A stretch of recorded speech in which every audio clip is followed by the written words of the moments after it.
Hello, I'm Cayman Wall, the Head of Research in Falch, Ireland. I'm going to share with you now some highlights from research we've just published about the British market.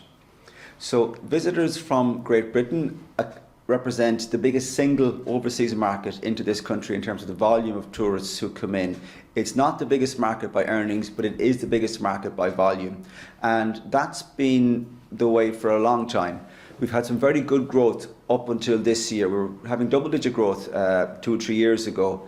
This has been a very challenging year on the back of Brexit and the exchange rate movements. We expect to see about 7% of a decline in British arrivals into this country. That's why we're sharing information with you like this, so you understand that, but also take it as a chance to learn about other markets, because other markets are where we're going to have to get business from to make up for the loss in GB. Britain, as I said, is a high volume market, but it is different in lots of ways. For example, it's predominantly a short stay market. 7 in every 10 stay less than 5 nights.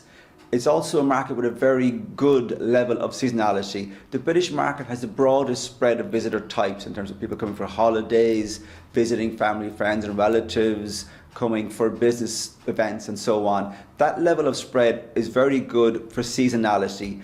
They're the best at coming to Ireland across the calendar year. But as I said, the length of stay is quite short. Another thing that they're very good at from our point of view is repeat business. Of all the main markets, they're the most likely to come back to us. They have a very high return rate to Ireland. What we also see is they predominantly book independently. They don't use tour operators a whole pile. This market is quite an independent market in how they come to and get around Ireland. What you'll also see is there's a very high assumed knowledge and familiarity on the part of the British market with Ireland. They believe they know us very well. That's an advantage in some ways.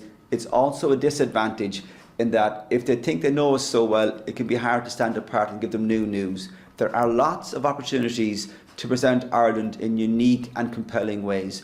Those opportunities cannot be missed because, as I said, there's an assumed level of familiarity we've got to get over. If you want to find out more, please look at our website, falchireland.ie, and look for the research tab. Thank you.